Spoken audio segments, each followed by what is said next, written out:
یہ منظر خان حویلی کا ہے جہاں آج معمول کے مطابق ہلچل مچی ہوئی تھی۔ خان بیگم ادھر سے ادھر ملازموں کو کام سمجھا رہی تھی۔ آج خان حویلی میں جشن جیسا سما تھا، ہر کوئی پرجوش سا اپنے کام میں مشغول تھا۔ تبھی وہاں شانوال خان داخل ہوئے۔ خان بیگم کے آگے سر جھکاتے اس نے پیار لیا تھا۔ شانوال خان کسرتی وجود، سرخ و سفید رنگت، حنابی ہونٹ، نیلی آنکھیں جن میں سب کچھ تہس نہس کرنے کا جنون سا شامل تھا۔ خان بیگم نے ایک نظر بھر کر اپنے خوبرو جوان بیٹے کو دیکھا جو سفید کڑکڑاتے کاٹن کے سوٹ میں بے حد شاندار لگ رہا تھا۔ انہوں نے فوراً اس پر آیت الکرسی پڑھ کر پھونکی۔ وہ ماں کی اتنی محبت پر دل سے متبسم ہوا تھا، آج تک اسے شاید کسی نے مسکراتے ہوئے نہیں دیکھا تھا۔ وہ نرم گوشہ شانوال خان صرف اپنی ماں سائیں کے لیے تھا، ورنہ پوری حویلی شانوال خان سے رعب و دبدبے سے واقف تھی۔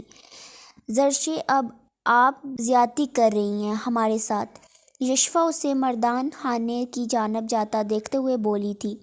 آپا آپ نے پنکھا کیوں لیا ہم سے، یہ جانتے ہوئے کہ اس سڑو شخص کو صرف ہماری کلاس لینے سے سکون ملتا ہے، اور آپ بھی ان کے ساتھ مل گئی، یعنی ہمیں، یعنی زرشے حقان کو آپ نے اسے سڑو کے ساتھ مل کر برا بھلا کہا، اور تو اور میری ساری چاکلیٹس بھی ضبط کر لی۔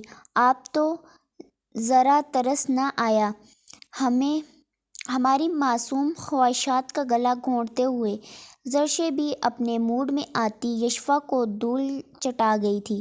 زرشے خاقان حویلی کی سب سے خوبصورت لڑکی تھی جس کو آج تک کسی غیر مرد نے نہیں دیکھا تھا۔ حویلی کے قواعد پر ہی اس نے اپنی 20 سالہ زندگی گزاری تھی۔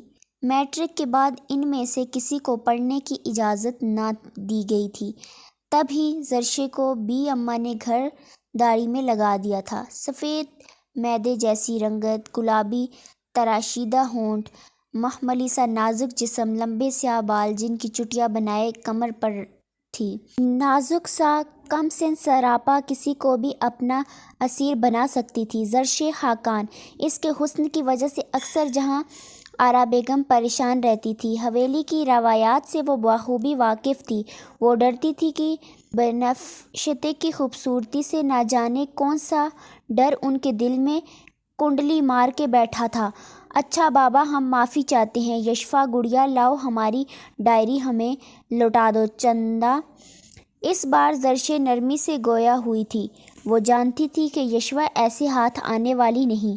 اوکے چلیں، اگر آپ اتنی منت کر رہی ہیں تو میں مان جاتی ہوں، میں دے دوں گی آپ کو آپ کی پیاری ڈائری، مگر بدلے میں آپ کو مجھے پورا چاکلیٹس کا باکس دینا ہوگا۔ بولیے منظور ہے؟ یشفا بھی جلدی سے اپنے مقصد کی بات پر آتے ہوئے بولی تھی۔ زرشے نے گھور کر اس مطلبی لڑکی کو دیکھا تھا جو دن میں نہ جانے کتنے ہی چاکلیٹ کھا جاتی تھی۔ اوکے میں وعدہ کرتی ہوں کہ تم مجھے میری ڈائری دو، میں تمہیں چاکلیٹ منگوا دوں گی، زرشے نے اس کے سامنے ہار مانتے ہوئے کہا تھا، کیونکہ اسے کچھ بعید نہ تھا کہ وہ اپنی ضد میں آ کر اس کی ڈائری کا کیا حال کرتی۔ یشفا درمیانے قد، تھیکے نقوش کی مالک لڑکی تھی جس کے سنہرے بال اس کی خوبصورتی میں مزید اضافہ کرتے تھے۔ کہنے کو وہ محض 18 سال کی تھی، لیکن اس کے چہرے پر چھائی معصومیت کسی کا بھی دل لبھا سکتی تھی۔ اپنی نادانیوں کی وجہ سے یشفا آئے دن دادی سائیں سے ڈانٹ کھاتی رہتی تھی۔